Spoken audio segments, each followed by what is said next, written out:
தலைமைச் செயலகத்தில் பார்த்திங்கன்னா உங்களுக்கு நடிகைகளுடைய ஆல்பத்தை கையில் வச்சுக்கிட்டு சுற்றுற ஆட்கள் நிறையா தட்டுப்படுவாங்க. அப்போயே ஏகப்பட்ட அதிமுக பெருந்தலைகளுடைய இதெல்லாம் அலற விட்டாப்புல ஆட்டோஸ் இன்னைக்கு வரைக்கும் அந்த அமைச்சர் வாங்கி கொடுத்த வீட்டில் சில சினிமா நடிகைகள் எதுக்கு நான் திருட்டுத்தனமாக இருட்டில் சந்திக்கிறது. நானே நேரடியாக அரசியலுக்கு வரேன். மத்தியானத்துக்கு பிறகு போயிருக்காரு. நல்லா ஒரு நகை நட்டு, அவரும் நகை நட்டு, அவர் நல்லா ப்ரேஸ்லெட்டு, முறுக்கு செயின், நல்லா முரட்டு மோதிரம் அப்படின்னு போட்டு ஒரு மறுநாள் போனவர். மறுநாள் காலையில் அவர் போகும்போது அவர் அந்த நடிகைகிட்ட ஆட்டோவுக்கு காசு வாங்கிட்டு போனதாக ஒரு பெரிய சம்பவமே நடந்தது. ராஷ்மேகா 8 வருஷத்தில் 300 கோடி சம்பாதிக்கும்போது அந்த அம்மா கிட்டத்தட்ட 40 வருஷம் இருக்குது. அப்போ 42 வருஷம் ஆயிடுச்சுன்னு வைங்க, வயசும் 60 ஆயிடுச்சு. அதுக்கு எப்படியும் கிட்டத்தட்ட ஒரு 600லேருந்து 700 கோடி ரூபா வரைக்கும். சினிக்கழகு பார்வையாளர்கள் அனைவருக்கும் வணக்கம். இன்றைய சிறப்பு நேர்காணலில் நம்முடன் இருக்கிறார் மூத்த பத்திரிகையாளர் பரமேஸ்வரன் அவர்கள். வணக்கம் சார். வணக்கம் தம்பி. சார், அரசியல்வாதிகள், நடிகைகள் இவங்க 2 பேருக்குள்ள இருக்கக்கூடிய தொடர்பை பற்றி எப்போதுமே பத்திரிகைகளில் கிசுகிசுக்கப்படுறது இயல்பு தான். ஸோ அப்படி நீங்கள் பத்திரிகைகளில் இருக்கும்போது ஏதாவது ஒரு அரசியல்வாதி நடிகை தொடர்பு பற்றி பார்த்துருக்கீங்களா சார்? ஆமாம், நம்ம நிறையாவே பார்த்துருக்கோம். நிறையா அமைச்சர்கள், அந்த அமைச்சர் நடிகைகள் தொடர்பு அது வீதிக்கு பஞ்சாயத்துக்கு அதாவது 91 96 ஆட்சி காலத்தில் அது யார் ஆட்சின்றது உங்களுக்கும் தெரியும். அந்த காலத்தில் அந்த நேரத்தில் பார்த்திங்கன்னா தலைமைச் செயலகத்தில் பார்த்திங்கன்னா உங்களுக்கு நடிகைகளுடைய ஆல்பத்தை கையில் வச்சுக்கிட்டு சுற்றுற ஆட்கள் நிறையா தட்டுப்படுவான். அப்போ அது அப்போயே ஒரு பெரிய தாக்கம். அது அவன் எம்ஜிஆர் காலத்தில் ரொம்ப பிரபலமான ஆள். ஆமாம், எம்ஜிஆர் காலத்தில் அதே நக்கீரனில் ஒரு பெரிய தொடர் எழுதினார். ஆட்டோ சங்கர் மரண வாக்கு மூலம் ஜெயிலில் இருக்கும்போது ஜெயிலில் அவருக்கு தூக்கு தண்டனை, ஆட்டோ சங்கருக்கு தூக்கு தண்டனை விதிக்கப்பட்டாச்சு. மேல்முறையீடு கருணை மனு இப்போ இருக்கும்போது ஒரு நக்கீரனில் தொடர் எழுதினாப்புல. அதில் பல பேருடைய அப்போல்லாம் ஆட்டோ சங்கர் காலத்தில் ஃபிலிம் ரோல் இருக்கிற கேமரா மேக்ஸிமம் நீங்கள் black and white film roll தான் அப்போ அதிகமாக புழக்கத்தில் இருக்கும். கலரு ஃபிலிம் ரோலுன்றது ரொம்ப ரேரு. முக்கால்வாசி பிளாக் அண்ட் ஒயிட் ரோல் தான் யூஸ் பண்ணுவாங்க. அந்த R1 கம்பெனி அதில் தான் ROPG 2 தான் ஃபிலிம் ரோல் கம்பெனி. அப்போயே ஏகப்பட்ட அதிமுக பெருந்தலைகளுடைய இதெல்லாம் அலற விட்டாப்புல ஆட்டோ சங்கர். அதில் நக்கீரன் ரொம்ப உறுதியாக இருந்து அந்த தொடரை வெளியிட்டு அதற்கு நக்கீரன் சந்தித்த நெருக்கடிகள்லாம் கட்டுமையான நெருக்கடிகள். அது ஆட்சி ரீதியாக அதை சுப்ரீம் கோர்ட்டு வரைக்கும் போய் அந்த ஒட்டச்சின்னா அந்த தொடரை எப்படியாவது நிப்பாட்டி பண்ணி நிறையா பேருடைய பிழப்பு சிரிச்சிருச்சு. அப்பட்டமாக போட்டு தாக்கிட்டான். அவன் அவன் ஆட்டோ சங்கர் என்னன்னா அவங்களுக்கு வாய்மொழியாக சொல்லியிருந்தான். அவன் டைரியாகவே எழுதி அவன் கையெழுத்துலேயே இருந்தது. அது எல்லாமே ஆவணமாக இருந்தது. தேதி கொண்டு அவன் அப்போ யார் அப்படின்னு நம்ம சில பேரை நம்ம இத்தனைக்கும் யாரையும் அந்த நேரத்தில் நக்கீரனில் பேர் அதே மாதிரி தான் பேர் குறிப்பிட்ட பேரை நேரடியாக பேரை சொல்லாமல் தான் போட்டிருந்தோம். இருந்தாலும் அவன் குத்தம் செஞ்ச மனசு குரு இருக்குன்ற கதையாக எல்லா பேருக்கும் தன்னைத்தான் சொல்கிறான், தனக்கான சொல்ல பெரிய எதிர்ப்பு வந்துச்சு. ஒரு வழியாக ஆட்டோ சங்கரும் தூக்கு தண்டனை ஆகி முடிஞ்சுன்னு வைங்க. அப்போ இருந்தது. பிறகு 91 96 அந்த ஆட்சி காலத்தில் பார்த்திங்கன்னா தலைமைச் செயலகத்தில் நடிகைகளுடைய கலர் ஃபோட்டோக்கள் கொண்ட ஆல்பம் வச்சுக்கிட்டு சுற்றுற முன்னணி ஏஜெண்டுகள் நிறையா பேர் தட்டுப்படுவாங்க தலைமைச் செயலகத்தில். அவங்களுக்கு இதே தான். அப்போ மந்திரிகளுக்கெல்லாம் தர்றிக்கிட்டு போய் அடித்து காசு என்ன வழியில் அது மிகுதுன்னு சொல்ல முடியாது. ஏன்னா அப்போ இருந்த அந்த ஒரு கேவலமான ஒரு முதலமைச்சர், அந்த முதலமைச்சருக்கு உதவியாக ஒரு கேவலமான ஒரு பிஏன்ற பேரில் ஒரு பெண்மணி இவங்க வாரி குமிக்கிறதுலே இருந்ததுனால மந்திரிகளுக்கு கேள்வி கேட்பாளருக்கு அடித்து தகர்த்துனாங்க. அப்போ இருந்த ஒரு 2 மந்திரிகள் ஒரு குடும்பத்துக்குள்ள பெரிய பிரச்சனையாகி அதற்கு அப்போ ஒரு நடிகை மிகப்பெரிய முன்னணி நடிகை தான். எல்லாமே ஆச்சார அனுஷ்டானம் பேசுகிற வகைராக்கிலேருந்து வந்த அந்த நடிகை தான். இன்றைக்கு வரைக்கும் அந்த அமைச்சர் வாங்கி கொடுத்த வீட்டில் தான் அந்த நடிகை இருக்குது. அந்த நடிகைக்கும் கல்யாணம் ஆகி அமெரிக்காவில் ஒரு மாப்பிள்ளை வந்து கல்யாணம் ஆகி கிட்டத்தட்ட ஒரு அமெரிக்கா கல்யாணம் பண்ணி போச்சு தம்பி. போய் என்ன ஆச்சா தெரியல. அதற்கு பிறகு 3லேருந்து 4 மாதம் தான். அப்புறம் அவன் அந்த கணவர் வந்து மிரட்டப்பட்டு ஆத்தாடி ஆளை விட்டா போதுதா, நான் உயிர் உழைச்சது மறுவளப்புன்ற மாதிரி அவன் பையன்ட்ட ஆள் அவனை நேரடியாக தூக்கிட்டு வந்து கொண்டாந்து இங்கே வச்சு மிரட்டிட்டாங்க. இந்த விஷயம் மிரட்டி அது எப்போ நடந்ததுன்னா இத்தனைக்கு அப்போ வந்து தலைமைச் செயலகத்துக்கு மன்னிக்கணும், டிஜிபி அலுவலகம் இருக்கு இல்லையா, அந்த கடற்கரை ரோட்டில் அதற்கு நேர் எதிராக இருக்கிற ஒரு இடத்துல ஒரு கலங்கரவளுக்கு பக்கத்தில் ஊர் பெரிய ஒரு வீட்டில் வச்சு தான் அவனை வந்து மிரட்டுறாங்க.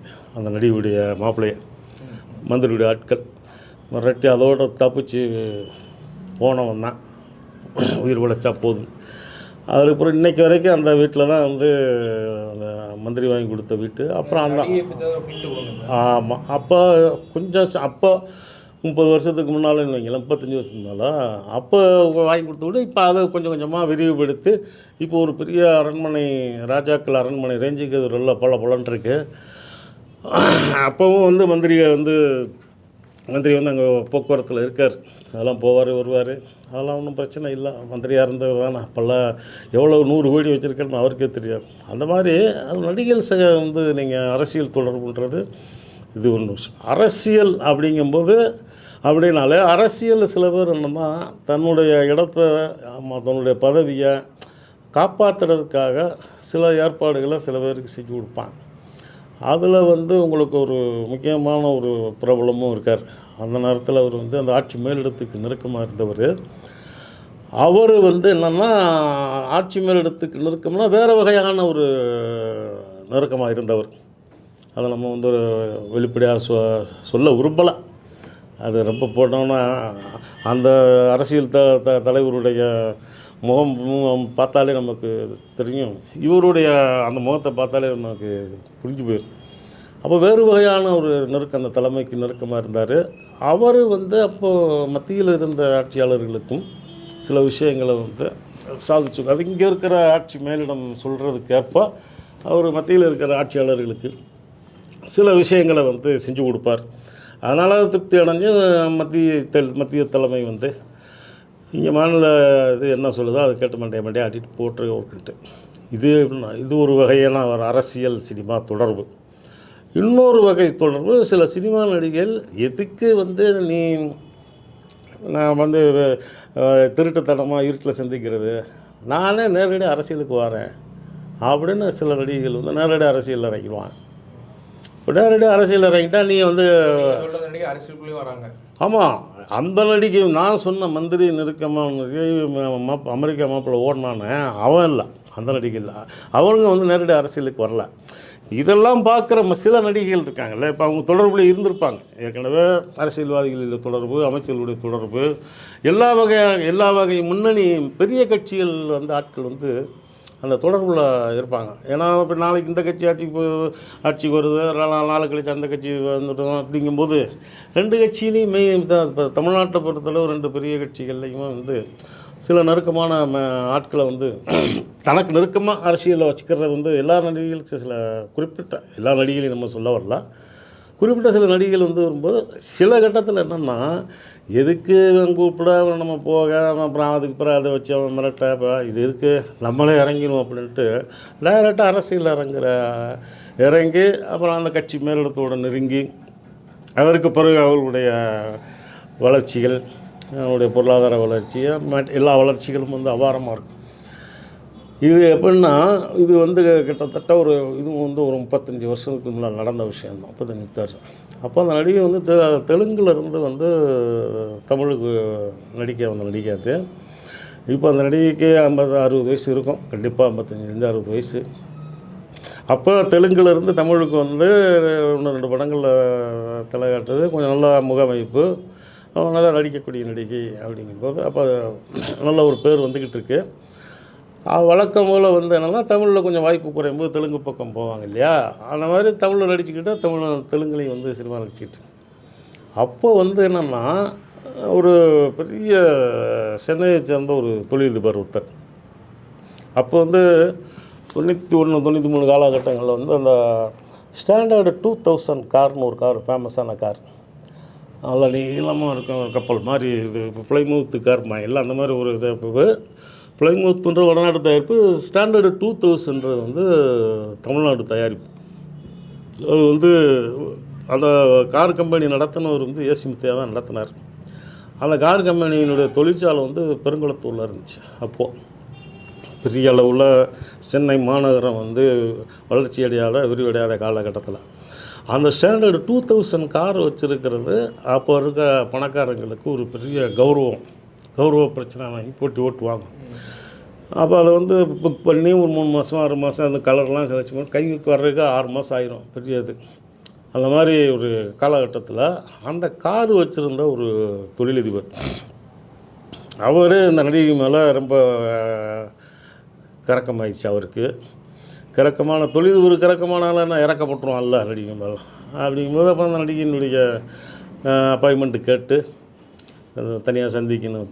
அப்போ வந்து அந்த நடிகை வந்து தனி சந்திப்புக்குன்னு அப்பாயின்மெண்ட்டு அப்படின்னா அப்போயே வந்து இப்போ 10 லட்ச ரூபாய் என்னமோ வாங்கிட்டு இருந்துச்சு அந்த நடிகை. அப்போ 10 லட்ச ரூபா அப்பாயின்மெண்ட்டு, அதெல்லாம் வந்து அப்பாயின்மெண்ட் ரேட்டு ஃபிக்ஸ் பண்ணியாச்சு.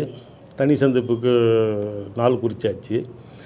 இது குறித்து அந்த குறிப்பிட்ட நாளில் முதல் நாள் மதியம் ஒரு சந்திக்க போகிறாரு, நடிகை சந்திக்க போகிறாரு. அவருக்கு நோக்கம் தான் அடுத்து அந்த நடிகை வச்சு படமும் எடுக்கலாம் அப்படின்றது ஒரு ஆசையில் தொழிலதிபர்களுக்கு.